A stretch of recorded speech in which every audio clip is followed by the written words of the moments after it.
Hello, this is Lisa Russick. And Misty Lore. With the podcast.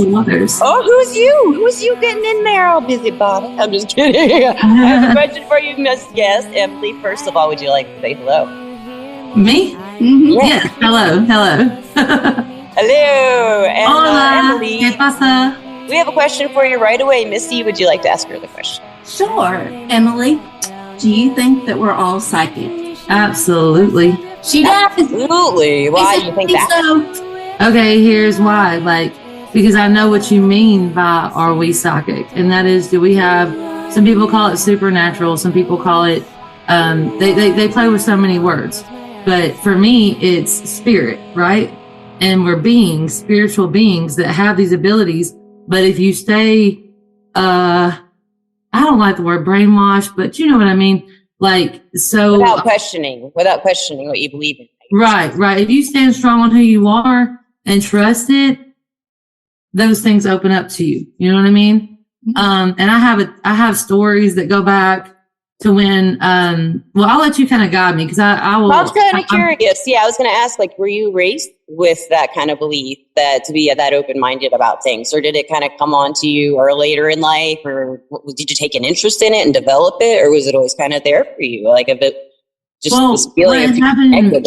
Well, listeners and watchers, first of all, this is a video podcast on Spotify, but Emily and I met many, many years ago when I was a very big party girl. And I would meet you and I wouldn't remember you. Then we'd start talking and be like, of course I remember you now. As long as you start talking, I'd feel your energy. It's like, oh, it's that girl. She's so cool. That's a little preface how Emily and I know each other. But way back then, she was talking about doing what she's here to talk about. But first of all, when you were younger, what was it like for you? What did you believe in? Okay, so I'm going to just let's go way back. When I was little, way back. Uh-oh.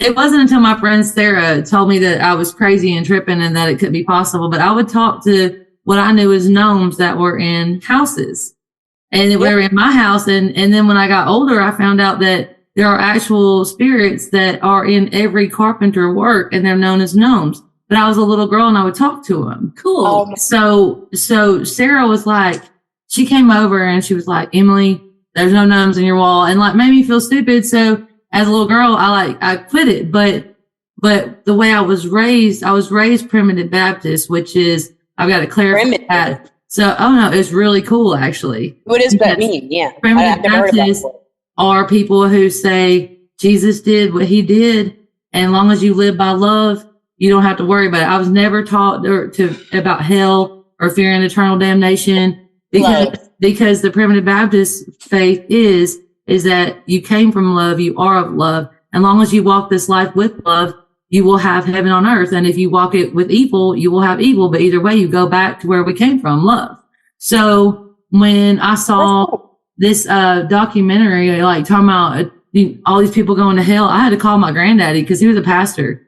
Yeah. And I was hysterical. I was like, nobody goes there. We're love, And he explained to me the teachings that he was taught.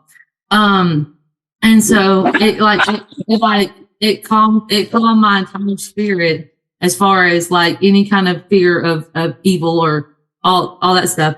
But as far as the gifts, I call them gifts because they are gifts, because you use them to help people, right? Well, I do too. So I call them gifts.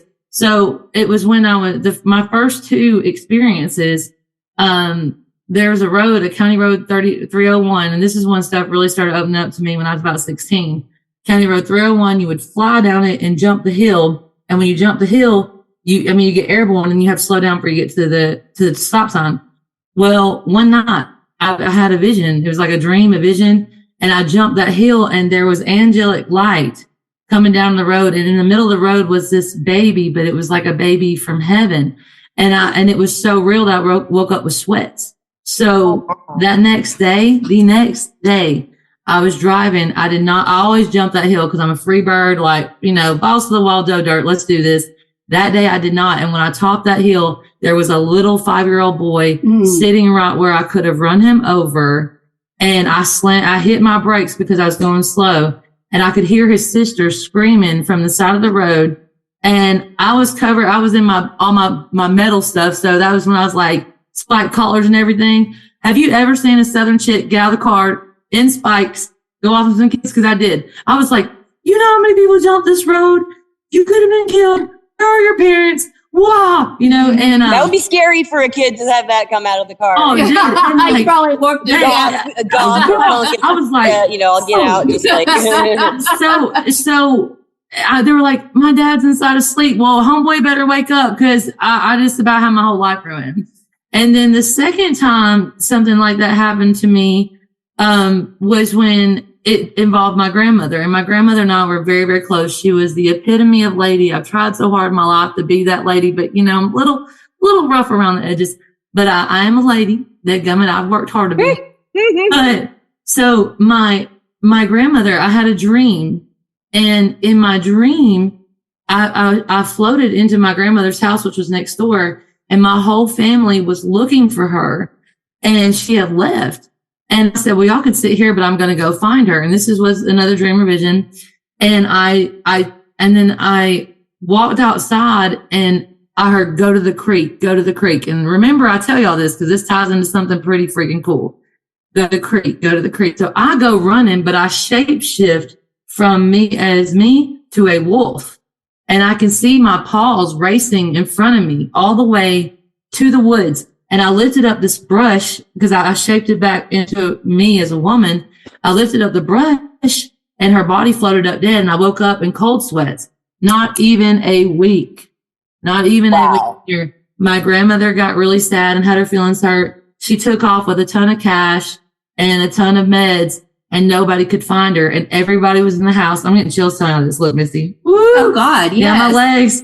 So I was like, well, y'all can sit here and freak out. I'm gonna go find her. And I had no training, nobody teaching me nothing. I was just going with my gut, kind of like what we just talked about when we first started this session. And I go towards Huntsville, and I'm like, no, this is the wrong way. I switch off 565 and go to Priceville.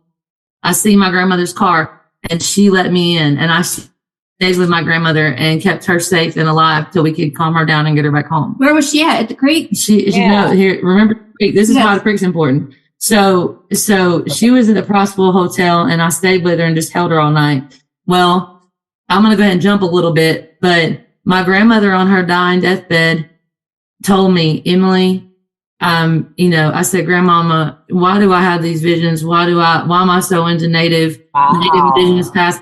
She said, Emily, you have that in your bloodline. It's Muskogee, Porch Creek. And she said that on her deathbed. Now my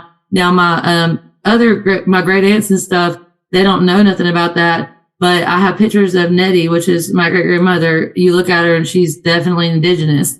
And so, and not just that, the Primitive Baptists helped me because I had an ear, but I was brought up around natives ever since I was like 12 years old. Like I'm talking everyone from Mohawk, Cherokee, all that. And see, my daddy has Cherokee in his lineage. So me, when they would explain spirit to me, that's why I say spirit, because it's to me, it's spirit. But I still say and agree with y'all because I know what terminology and the way you mean it. Yeah. So, I have a whole list of stories. Which one do you want to hear about talking to animals? Well, I want to hear about your book. Finish the story. Finish the story about grandmother. And yeah. Well, because my grandmother was the one I have Creek lineage through. Okay. And then when I was 16, I had that vision and I shifted into a wolf. Mm-hmm. So there's that one. Yeah. And did she ever talk to you about anything that happened to her to like relate to you or anything? That's a good point. So my grandmother, first off, when all this stuff happened when I was 26 and things went wide open and I went cuckoo for Cocoa Puffs too much one time, oh no. So my granddaddy said, well, Emily, we have gifts in our family. My great grandmother, Mary Elizabeth Hathaway, and I have Cherokee lineage through my granddaddy. My Mary Elizabeth Hathaway, she was a healer. And look, here comes the chill again, Misty. So they're all with you. Yes, I believe they're all around like, yes, baby, you tell the truth. Yes. So she could take fire out of burns and heal wounds, but she only went by spirit, and she loved Jesus, but she went by spirit. So that's my. So you grew up with all these stories too. So it's always been a little bit normal for you, kind of, but also scary and not sure what it was at the same time? Or is it something spoken about behind closed doors? Or you don't talk about it openly? It was never spoken about because nobody in my family, it's that my grandmother would always tell me, my grandmother Louise Powell, she would always say, Emily, you'll know it's Jesus when you hear that still small voice that brings peace in your mind. So, and my grandmother told me that she could, and my grandmother told me that's how she could hear Jesus in spirit when he spoke to her mind. And that's my grandmother. Now, my great grandmother, who is an absolute murder snom, she is absolutely angelic. And I know where my grandmother got it from, but she had visions and she could, my grandmother told me that my great grandmother had a vision that she would live to see her great grandchildren, her first great grandchild. And she did. And after that was when she crossed over. So what we don't believe in, death is a lie. We cross over. We're eternal. So that was like really comforting to me. And, let's see, my great grandmother.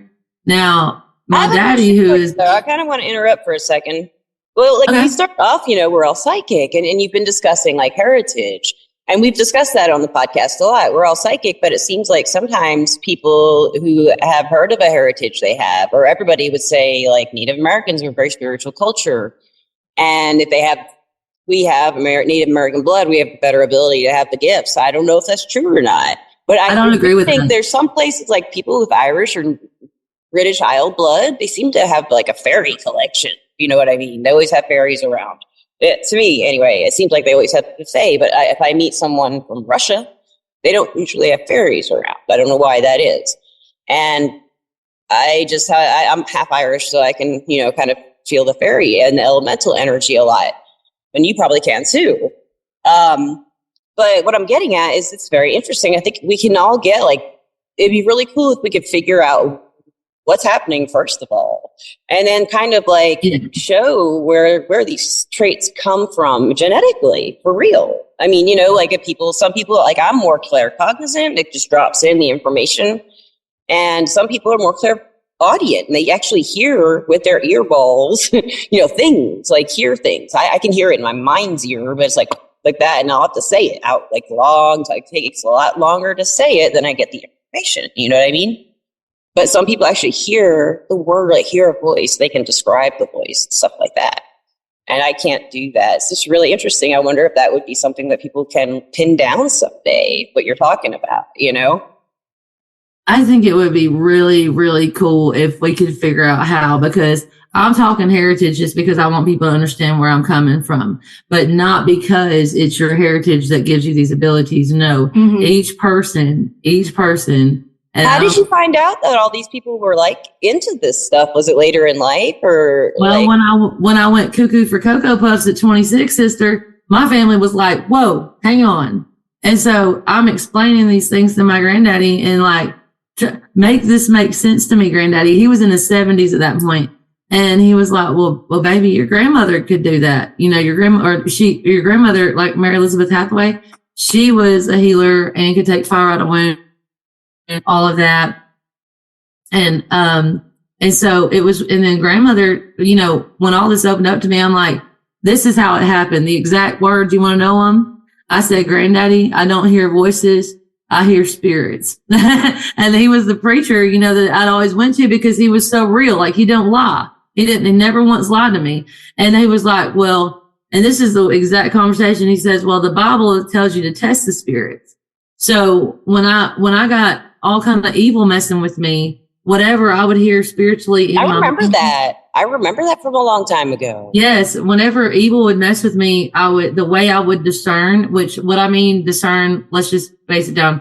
Either friend or foe. Are you good or are you evil? And if evil, get away. Right. So I did what granddaddy taught me to do. And it's in 1 John chapter 4. In the Bible, it says, every spirit that confessed that Jesus walked the earth in human flesh is God. Every spirit that is not is the evil one. You know what I mean? Okay. And so that is how And I would do that in my mind. And that's one thing I'd like to talk about. If anybody that is listening to this is having this stuff open up to them, don't discern your stuff out loud. Go to a quiet, private place, center yourself. And if what you're feeling, you feel peace, right on. But if you have all kind of chaos or evil going on, you need to get yourself centered and discern and wait till you can choose and have a right mind about yourself, because otherwise you're going to go cuckoo for Cocoa Puffs and go through the awful things I did in psych wards. And so, well, at what point would you say should someone ask for help? They shouldn't do it on their own. What point? Because some people can at some point. You know, they get so lost. And I have been there where I didn't know I should ask for help. Let's put it that way. And then, you know, certain things I would do, behaviors I would have, or hallucinations or visions even I would have, you know, because at that time I couldn't tell the difference. I know I've told you all this when we were younger, but I couldn't like really tell the difference until I got on the right kind of medication for schizophrenia to tell the difference between the psychic and the delusions. And so for me, a lot of it was like what you're saying, get alone, but I couldn't discern until I was on the right medication. That was just my experience. But I couldn't reach out to anybody. I had no idea who to talk to, for one thing, at that time in Alabama. I'm sure you felt that way too. Oh, my God, yes. Yeah. We all have been through a lot of the same things. Yeah, we really have. Yeah, and we connected like that when we were younger too. And I think when you were going cuckoo for Cocoa Puffs, I knew you before. And then I don't think you were cuckoo for Cocoa Puffs. I think you were going through a spiritual, whatever, you know, like a shaman kind of sickness. It was definitely a battle. And to answer your question, when someone, I don't say you need to know when you need to seek help, because if you don't got your cookies in a jar, baby, lean on your people. Listen, if they tell you more than one person is telling you, you know, maybe you should. Whatever. And if you have, and people that you know for real, and I speak this from my entire essence of my being, you get with people you know love you and you trust. And if they say, hey, baby, you're not okay, we're going to get you some help, please trust them and follow through. Now, unfortunately, I don't want to talk about really the sad things that I've been through in mental health, because I've been through a lot in psych wards. And with cops and all that. And that's the first thing they'll do, send cops, assault you, all that. It's traumatic. So that's why I'm saying lean on your people and educate yourself and learn. And honestly, in the way when I first started doing it, discerning, I would just speak in my mind. I would speak out of here and out of my heart that Jesus walked the earth in human flesh. If it went quiet and nothing and I felt anger, I said, get away. And I would do it just like that. And literally that's how I got from going to hearing all this. And it is overwhelming, because if you are open and you are fully functioning in all areas, like you can sense and feel and see stuff on other people. And you want to talk about not wanting to go into Walmart, baby. Oh my God. Some of these people, they subscribe to jealousy, bitterness, slothfulness, whatever you want to call it. And they let all this darkness manifest in them, and they're walking with this stuff breathing in and out of them, where all three of us are an open universe, expanding, growing. Look at us talking right now, reaching out to people, right? There's other people that are black holes that are self-involving, self-imploding. And unfortunately, they don't want to listen. A lot of them need help, need prayer, and that's cool. But you have to learn healthy boundaries with this stuff too. And everybody needs healthy boundaries, but when you're dealing with psychic / spirit here, you got to have clear. You have faith in yourself that you have the power to.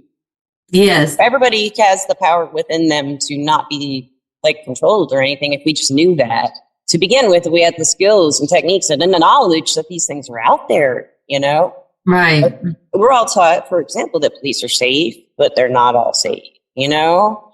And lots of examples of that. You know, psychic is bad. No, it's not. It's not psychic. You know, Samantha, I do call the podcast for else. Like, I really think of it more as energy work, and I do think of it more as a skill. And it's because I developed it. It wasn't something I had when I was younger. If I did, I didn't know it. You know, I mean, I did have it, but I don't have like memories of having visions or talking to spirits. I had a lot of imaginary friends and like stuffed animals and toys that had a lot of personality. Could have been spirits, but I don't know. You know, but like for me, it was just I worked on it. But it sounds like you had like people all through your family being tortured by this gift on and off. and people targeting you because, like Akasha, our friend, like talks about people have a light. Sometimes I've heard other people say this: when you work with your energy, if you don't protect yourself, you have a light. And like she says, the bad ones will want to come feed on you, and that includes people. You know, it really is. It's like a saying. What does light attract? Bugs. So I tell Jesus, I'm like, look, Jesus, I need you to be my bug zapper because I'm trying to keep this loose style thing with me. I'm a light because it made me like. There was a point where I got hostile, like because I saw so much bad things happening in the psych ward, and I've never in my life not been able to fight. But when I saw them abusing tiny, feeble people, and the girl across from me said, Emily, if you go do anything about like that, they're going to beat you, stab you with a needle, and throw you in that room, and you won't get out of here. And I had to watch and endure that, and that broke my heart. So that's why I'm a big mental health advocate too. But you said something that made me think of this. Cause you mentioned diagnosis. Like I was diagnosed bipolar, and with rage. And they just called it with rage. That's awesome. Well, you know, not really. It must have sucked. Well, like the way I hate anger. Well, this is, the way the rage came was because in the psych ward, they were trying to shoot me up with Geodon. I said, I'm deathly allergic. About 6 or 7 of those people come in and attack me. I said, I'm telling you, I'm allergic. So I fought all of them off me. And then the nurse ran in and said, wait, she really is allergic. I said, I want to talk to my medical power of attorney. Put me on the phone with her now, which is my mother. But I knew they knew what medical power of attorney meant. They said, no, you're staying in here, and slammed my door.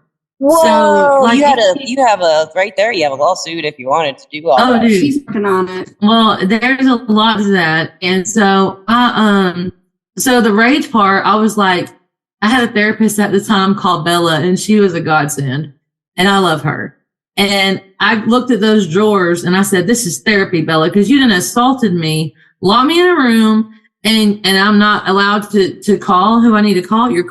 So I grabbed each drawer and I busted them against the wall and knocked like 15 holes in the wall. And then before they could come into the room, I put all the drawers up and crossed my legs like a lady and sat up. And when they opened the door, their eyes were like this. I said, I want my phone call. And they threw me in the hole.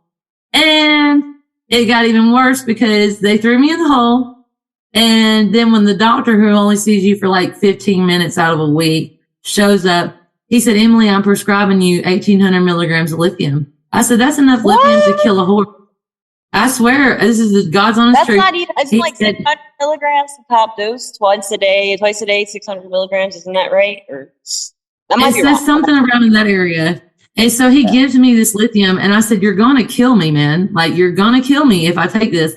And he said, you don't understand. You busted 15 holes in the wall. I said, your staff assaulted me for like 10 minutes. I had to fight 6 or 7 people off me, all because I was saying I'm allergic to what you're trying to shoot me up with. And like, I did bust holes in the wall because I was mad. And sir, that's called righteous anger. You should look it up. It's a psychological term. I was mad and I had nothing else to do. So I busted holes in the wall because that's what I do. I throw a fit. So how about, but this is the worst part of that though.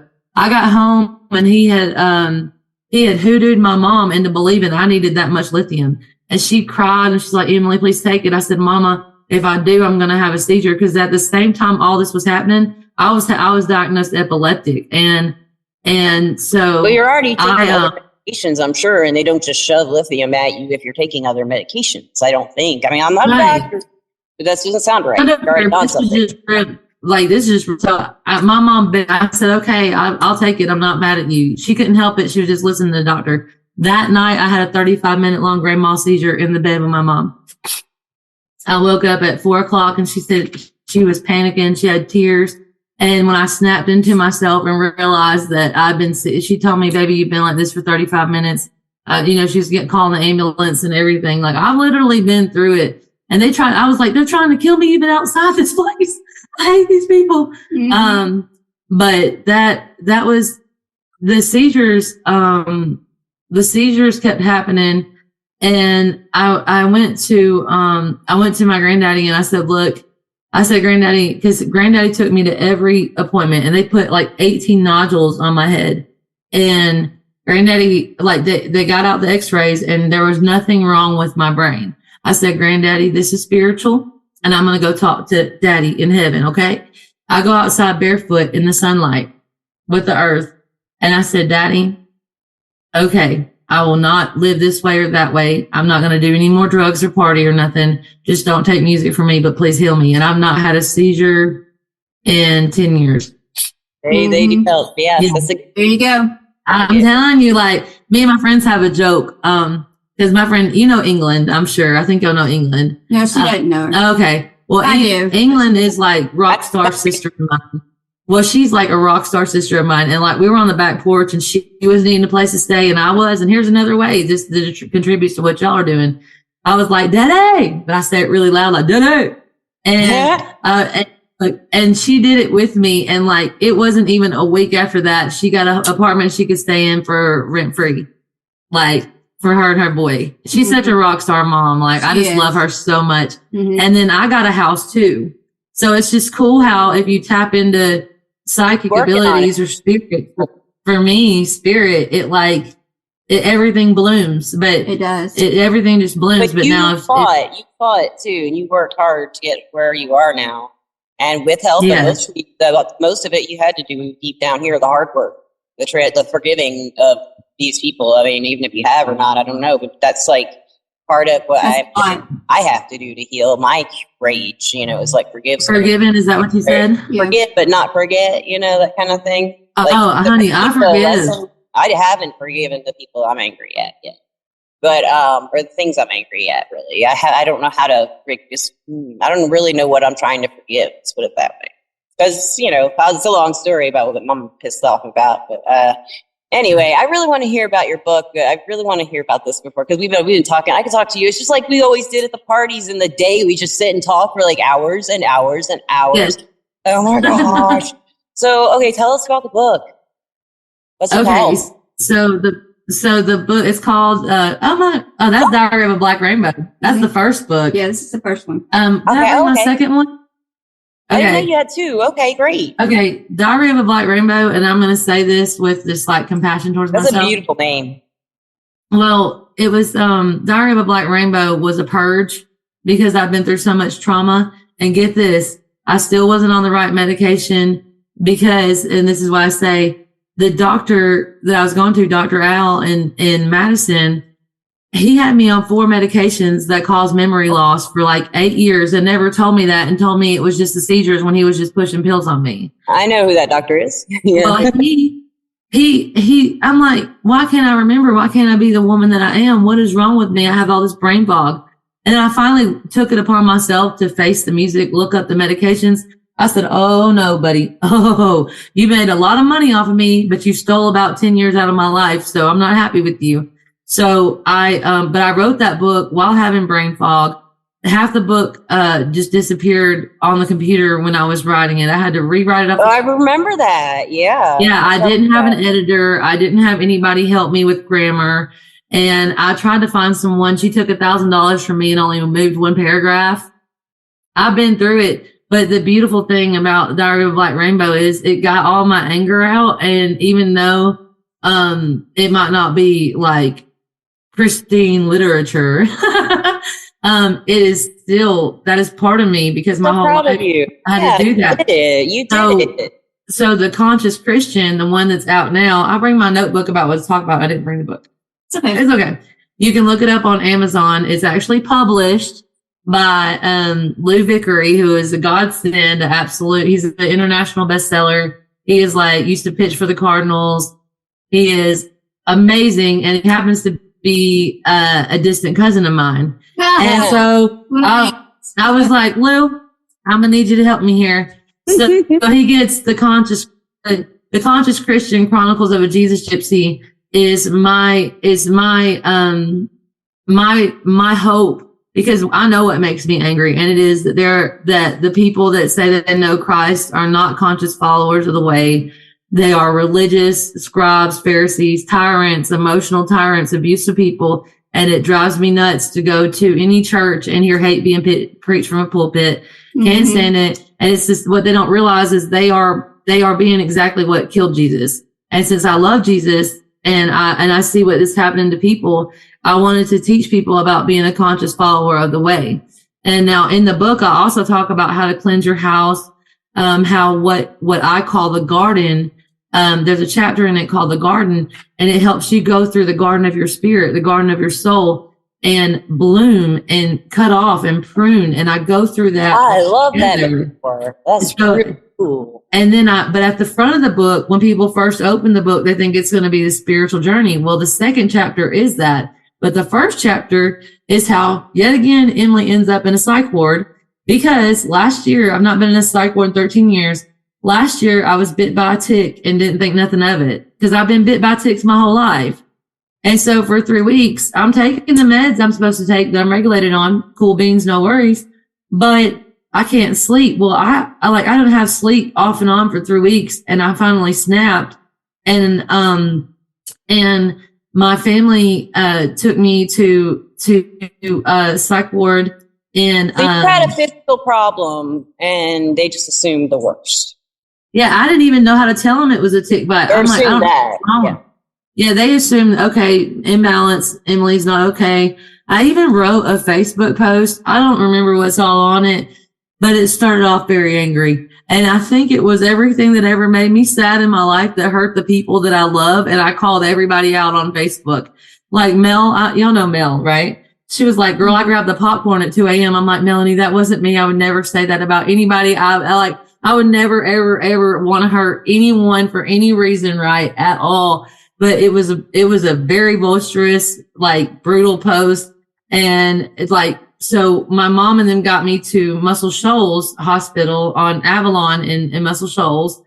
And that whole experience was so awful. And then I get in there and they go to release me, because I was like, look, I just needed sleep. Something's not right. They go and test me and they're like, you don't have an immune system. I'm like, no immune system?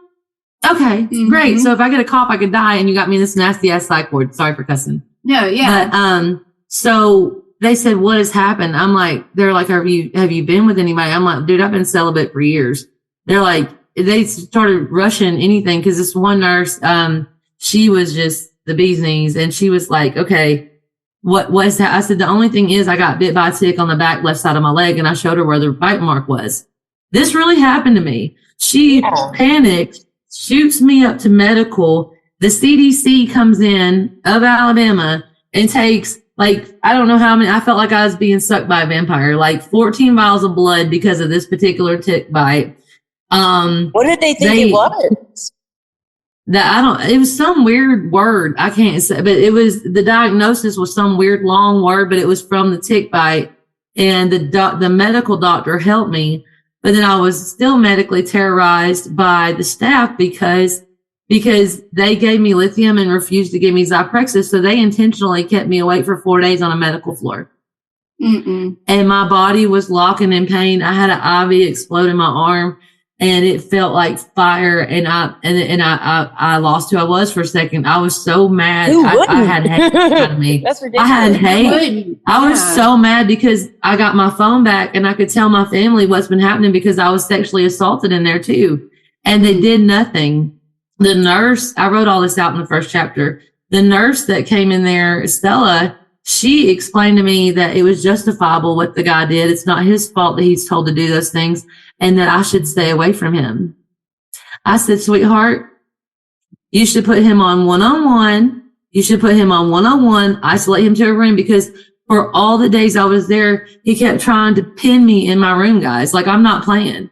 And because I fought, like, was he another inmate, or another patient, or was he a doctor, or what was he? He was a patient, but the nurses and doctors did nothing. And so I would have to run and grab the phone and call my mom and say, Mom, you better call up here and raise hell, because this cat is trying to corner me in this room, and I'll fight. Like, and I'm not going to get out of here, because but you have to understand a little bit about me. Like, when I was 9 years old, it was the first time somebody tried to rape me. And it was this 15-year-old boy, and he came through my house, and I still had my German Shepherd's hairbrush. So when he tried to corner me in my room, I grabbed that brush at 9 years old, and I swung with all my might, and I just knew instinctively to hit him right here. Something just, my gut, my spirit told me. And I laid that 15-year-old out over the bed, jumped over his body and went and called my mama. So I have a lot of that's happened to me that shouldn't happen to any woman happen to me. So that's why I would call my mother in the psych ward, because I'm like, you know what I'll do? I'll judo throw this cat, and then I'm not going to get out of here.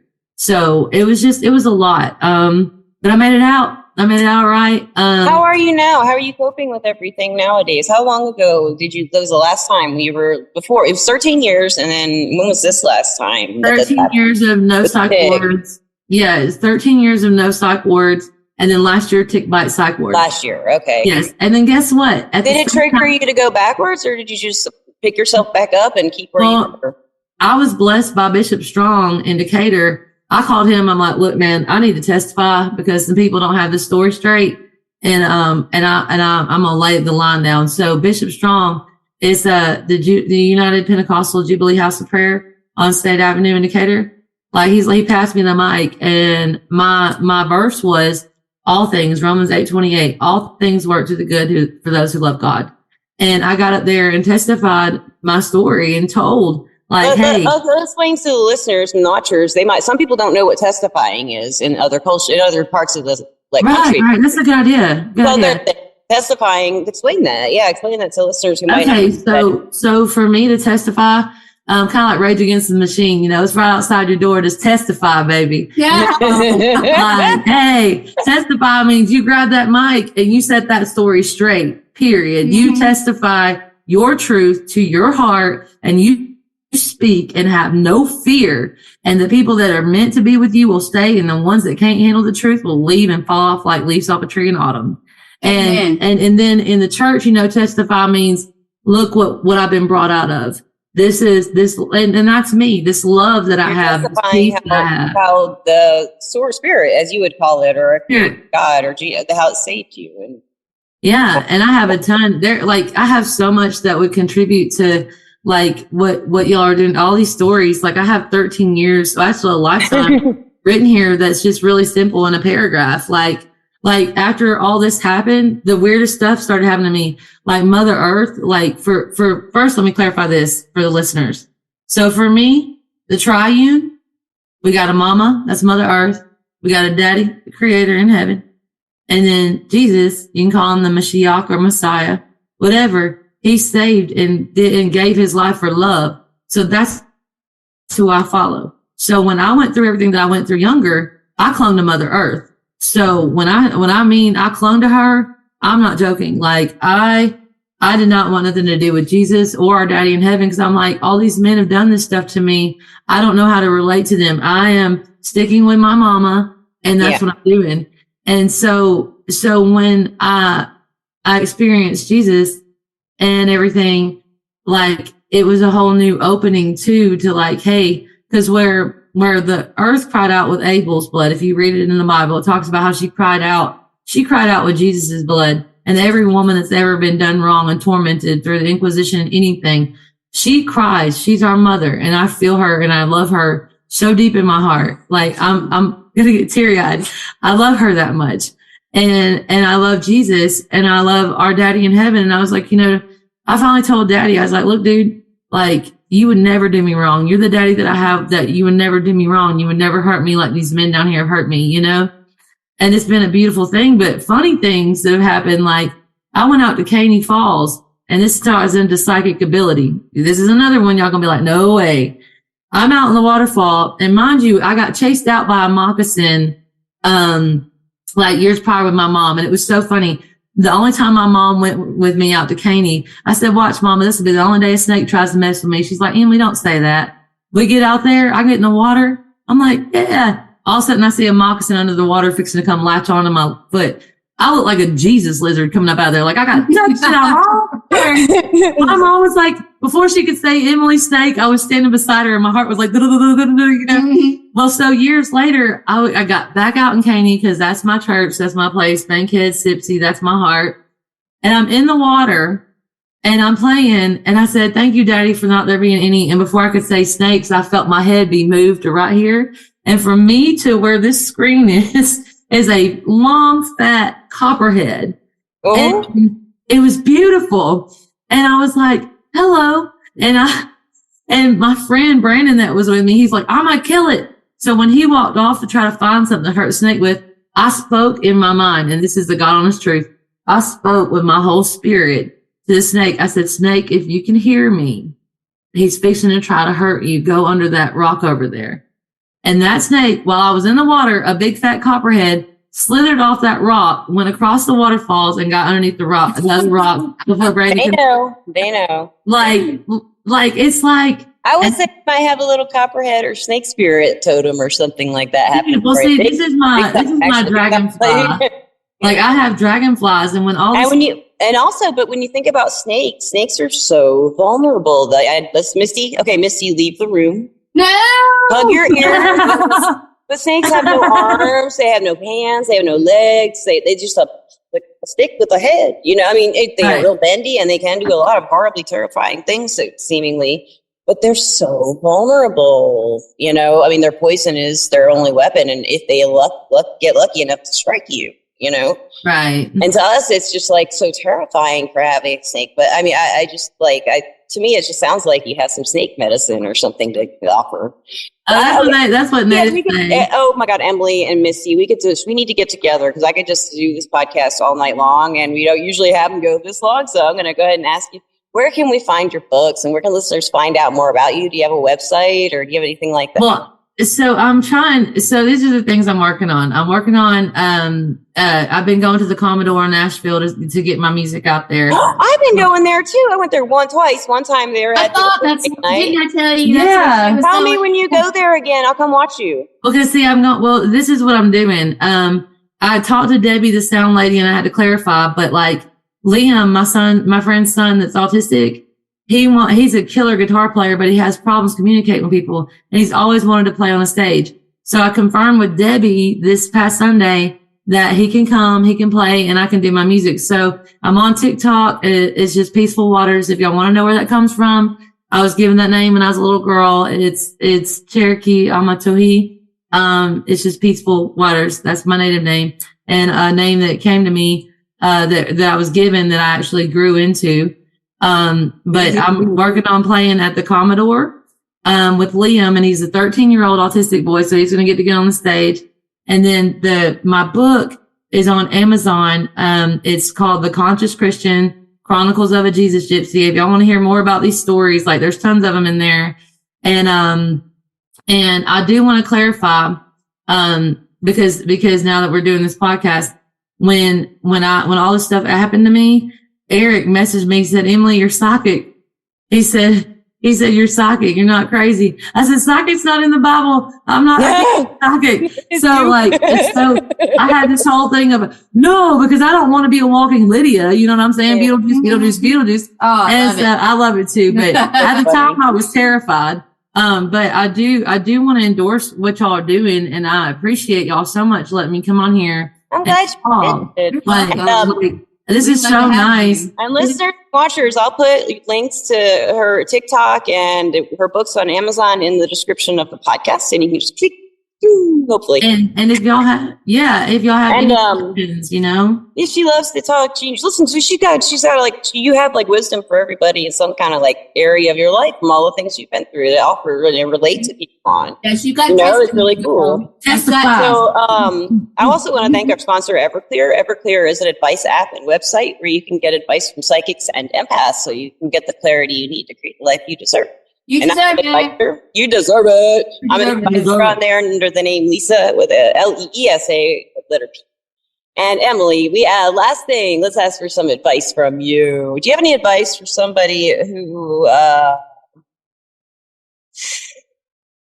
would say maybe they have always known they had the witch sense, or the magic or the juju, or they had energy work and they had it in their family, and maybe they didn't know if they did or not. What would be something they could do to try to like prove to themselves or show themselves that that